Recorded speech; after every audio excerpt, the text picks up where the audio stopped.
Kyomonene omuyabo igomo chora sebyombe ebike byogoikerania amagendero inseye wizara y'obubwatani Honorable Susan Ouma nigo atebire buna babekire merobero yo kubwatana nebyombe au asogokinia amagendero imeyense ya Kenya. Okwana litukolia lero maiga yogotarira sebunge ya Bonchari ni gateruna okubwatana ngo chikobe korokonyara kwa nekingosira bale ebyombe bike likonyara kwegenderia anaso konyara gwikirania amagendero somojega bweli tukolia lero ni gabaga kwaliganirwa kwaliganirwa no mujumbe bwenseme Dr. Charles Nchoke asa irokoboko amangana yemu waziri na gotebuna bachikobwatirana asogokine byombe bike buno muriketo Brighton Makori agutumanya umuriki obotambe siwisara ya micro small and medium enterprise development Susan Ouma ni golitkolero akoletaro yae ase county ya Kisii anenekero aika sebunge ya Bonchari na gotebuna nige ministry yo ebegete meroberi ya bena kubatarana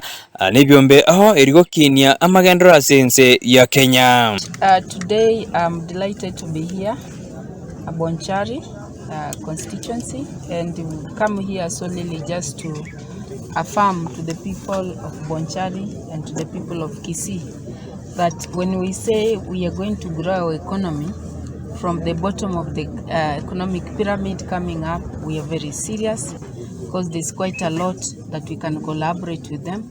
Korengana nere ni gatabuna asensemo ya Bonchari emerobene menge etakire kobekwa sebunge yo erigosire meroberio au.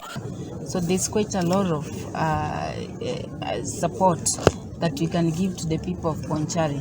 But we are here specifically to look at this facility here and see what opportunities exist. And I'm sure we've been going around with you. You can see we have very good opportunity in the leather value chain here. We've seen the woodwork. Umubunge ebwebunge ya Bonchari Dr. Charles Nchoke ni gobono neranyarire kawitabana na mangana yo. That is a great day for Bonchari. It is because our industrial development center has remained really inactive for a long time. But has great potential because Bonchari is a great area for agriculture. We can do a gradual value addition if we have the capacity that we need in terms of equipment, in terms of the skills, the labor that we need to be able to manage this facility, and so that we can secure it well. Onjoke boigo ni gaterumna ni gobono baire ministry yo amangani ali bakanetie. And we are looking at how we can create employment for the youth as well as the women and everybody else who is interested in doing entrepreneurial work. So Madam PS, thank you very much. We're going to give you our memorandum, the equipment we need, how we can collaborate with Musea, with the youth fund, so that we can create wealth in this part of the country. Boigona genda gotebuna ni goboju kwene kimunango kini bale birengo awo asenseme yo ya Bonchari.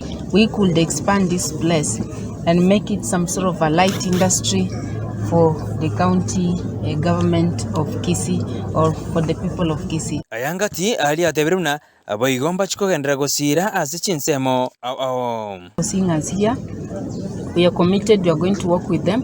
We are coming up with the capacity building programs.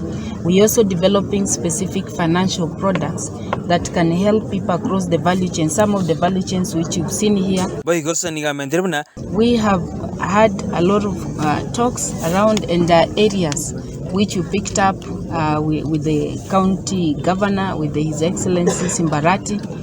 We've seen his running programs on training the youth there, and they told us they have a target of 1,600 youth who have just finished Form 4.